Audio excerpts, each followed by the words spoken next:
I am Fazila Da Hall. I have witnessed many wars. Reporting for Channel Africa, I found myself on the front line in Taloqan, Afghanistan in the year 2000. The Taliban are only 3 kilometers away. In less than 12 hours, Taloqan fell. These pictures depict a moment in a bitter conflict that has been raging for many years.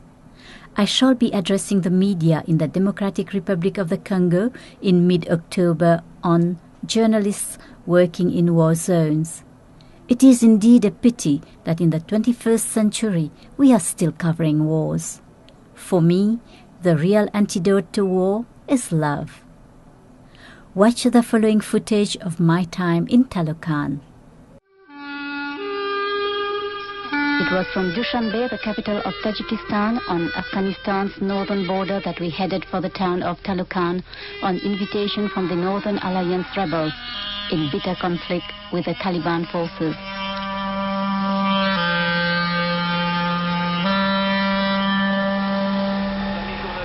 While the ancient Russian-built helicopter roared across the rugged terrain and crossed the border heading towards Taloqan, 100 kilometers to the south, my colleague Salvatore and I were blissfully unaware that this huge but near-forgotten land would soon become the focus of massive international attention.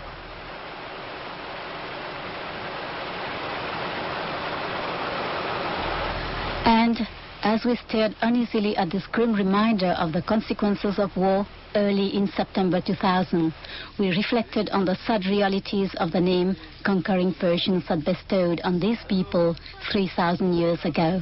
Bemused by their captives' constant state of mourning, they called them the mourners, for which the Persian word is Afghani, thus Afghanistan, the land of mourners.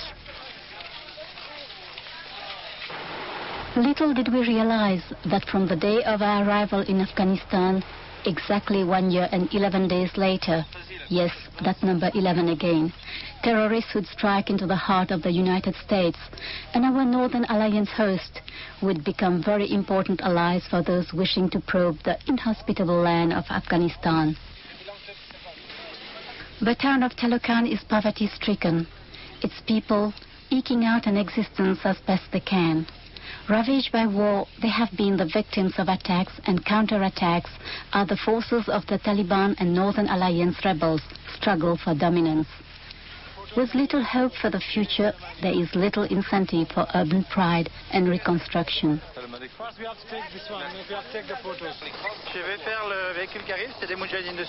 The most festive sight in town is our horse-drawn cart. However, the blood-red poppies provided not only a symbolic reminder of the strife and suffering, but also illustrated the harsh reality of drug trafficking. With the blessings of the Taliban government, Afghanistan has become the world's biggest exporter of heroin. It's estimated that 90% of heroin sold in the UK comes from this country. The lucrative profits benefit few.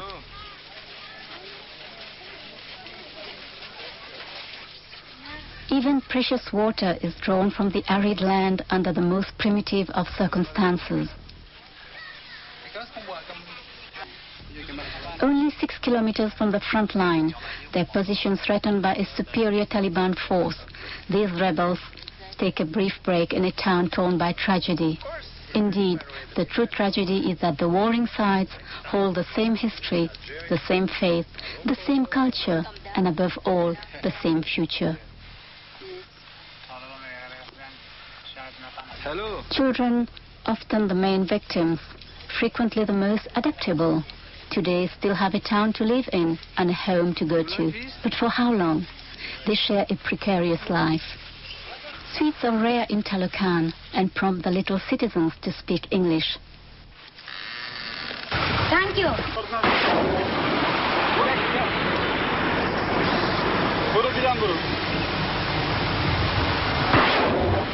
The front line and exploratory rockets are fired.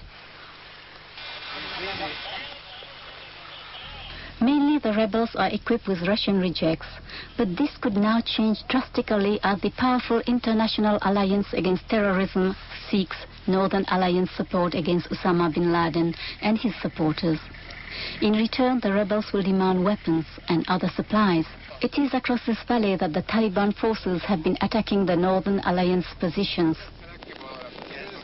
This day and evening, the atmosphere is tense. A major offensive is expected within hours.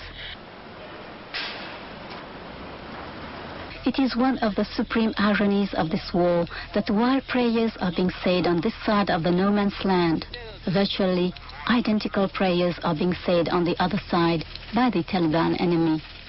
Brothers in a faith, yet they hate and kill each other. We were urged to leave, and as we left the front line following warnings that fierce fighting was imminent, the shadows of these praying inhabitants of Afghanistan, the land of mourners, were indelibly etched into our minds.